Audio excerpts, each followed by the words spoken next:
CSO میں آپ سب کی سلامتی ہو۔ آج سال 2024 کا اتوار ہے اور ہم سب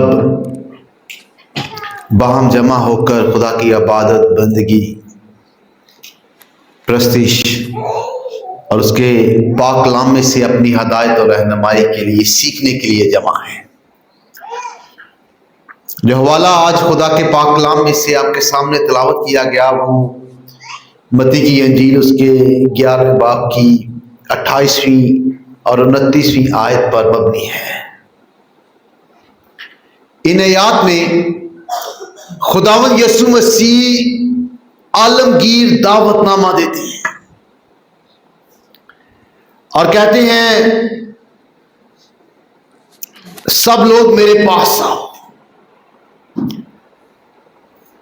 یہ شفقت کے الفاظ ہیں، رحمت کے الفاظ ہیں اور سب سے بڑھ کر یہ خداوند یسوع مسیح کے مشن کو ظاہر کرتے ہیں جسے پورا کرنے کے لیے وہ انسان بن کر اس دنیا میں آیا۔ اور اس نے خود لوکا کی انجیل اس کے 19 باب کی 10ویں آیت میں کہا، ابن آدم کھوئے ہوئوں کو ڈھونڈنے اور نجات دینے آیا ہے۔ خدا کا ہمیشہ سے ہی یہ مشن رہا ہے کہ وہ گنہگاروں کو اپنے پاس بلائے۔ اس لیے جب ہم عہد عتیق کا مطالعہ کرتے ہیں اور خداوند یسوع مسیح کے الفاظ کو دیکھتے ہیں تو ان میں خدا اور خداوند یسوع مسیح کا ایک ہی مشن ظاہر ہوتا ہے۔ یسایہ 55 باب اس کی 30 آیت میں خدا کہتا ہے کان لگا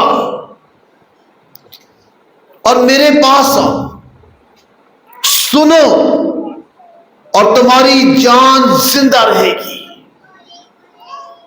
اور تلاوت کردہ حوالہ میں خداوند یسوع مسیح کہتے ہیں، اے محنت اٹھانے والوں اور بوجھ سے دبے ہوئے لوگوں میرے پاس آؤ، میں تم کو آرام دوں گا۔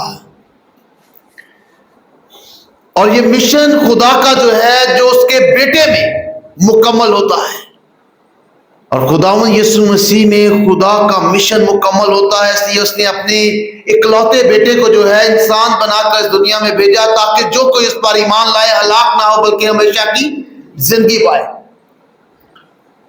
جب خداوند یسوع مسیح یہ سب لوگوں کو دعوت نامہ دیتے ہیں تو یہ لوگوں کے لیے یہ سیکھنا ضروری ہے کہ جب وہ خداوند یسوع مسیح کے پاس آئیں گے تو انہیں کیا فائدہ ہوگا۔ خداوند یسوع مسیح کے پاس آنے کا کیا فائدہ ہوگا؟ تو چند حوالہ جات خدا کے پاک کلام میں سے جو خداوند یسوع مسیح کے پاس آنے سے ایمانداروں کی زندگی میں فائدہ ہوتا ہے وہ میں آپ کے سامنے رکھنا چاہتا ہوں۔ یوحنا کی انجیل اس کے 6 باب کی 35ویں آیت میں خداوند یسوع مسیح نے کہا، جو میرے پاس آئے وہ ہرگز بھوکا نہ ہوگا۔ یعنی جو خداوند یسوع مسیح کے پاس آتا ہے وہ جسمانی طور پر اور روحانی طور پر پھر کبھی بھوک کا شکار نہیں ہوتا ہے۔ یوحنا کی انجیل اس کے 7 باب کی 37ویں آیت میں خداوند یسوع مسیح نے کہا، جو کوئی پیاسا ہو وہ میرے پاس آ کر پیے، اور یہ پینا زندگی کی علامت ہے کیونکہ پیا پانی سے جاتا ہے اور پانی زندگی کو ظاہر کرتا ہے، اور خداوند یسوع مسیح میں زندگی ہے۔ یوحنا کی انجیل اس کے 8 باب کی 12ویں آیت میں خداوند یسوع مسیح نے کہا، جو میری پیروی کرے گا وہ اندھیرے میں نہ چلے گا۔ جو خداوند یسوع مسیح کے پاس آتا ہے پھر اس کی پیروی کرتا ہے پھر وہ اندھیرے میں نہیں چلتا ہے۔ اندھیرے میں وہ چلتا ہے جو گناہ میں زندگی گزارتا ہے، جو شیطان کے رستے پر زندگی گزارتا ہے، لیکن جو مسیح یسوع کے پاس آتا ہے اس کی پیروی کرتا ہے پھر وہ گناہ میں زندگی بسر نہیں کرتا ہے۔ خداوند یسوع مسیح نے کہا، قیامت و زندگی تو میں ہوں، جو کوئی مجھ پر ایمان لاتا ہے گو وہ مر جائے تو بھی زندہ رہے گا۔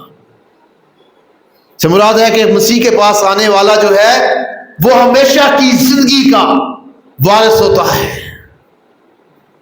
اور تلاوت کردہ حوالہ میں خدا یسوع مسیح نے کہا، محنت اٹھانے والوں اور بوجھ سے دبے ہوئے لوگوں میرے پاس آؤ، میں تم کو آرام دوں گا۔ یہ آرام خداوند یسوع مسیح میں ہے، لیکن ہمارے لیے یہ ضروری ہے کہ ہم جانیں کہ آرام کیا ہے۔ آرام کی جو ڈکشنری میں یا اردو لغات میں اس کا مطلب ہے، اس سے مراد یہ ہے کہ جب کوئی سخت کام کرتا ہے تو اس کے بعد جو بریک کا وقت ہوتا ہے اس سے آرام کہا جاتا ہے یا ریسٹ کہا جاتا ہے۔ لیکن خدا کی وکیبلری میں، خدا کی نظر میں آرام سے مراد ہے نجات۔ یہ وہ آرام نہیں ہے جو ہم تھکنے کے بعد ہم ریسٹ کرتے ہیں یا آرام کرتے ہیں۔ یہ آرام جسے خدا یسوع مسیح کہتے ہیں تو میں تم کو آرام دوں گا، یہ خدا کی نجات ہے۔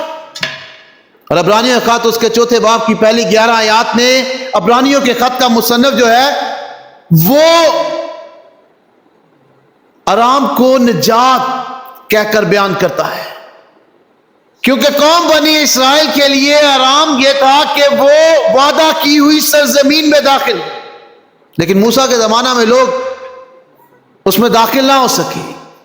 وہ قوم بنی اسرائیل کے لیے بحالی تھی، ان کے لیے نجات تھی، لیکن موسیٰ کے زمانہ میں بہت سے لوگ اس میں داخل نہ ہو سکے کیونکہ وہ مسلسل خدا کی نافرمانی کرتے تھے اور بیابان میں جو ہے وہ بھٹکتے رہے۔ یشوع کی قیادت میں وہ اس وعدہ کی ہوئی سرزمین میں داخل ہوئے، یعنی اس آرام میں داخل ہوئے، اس بحالی میں داخل ہوئے۔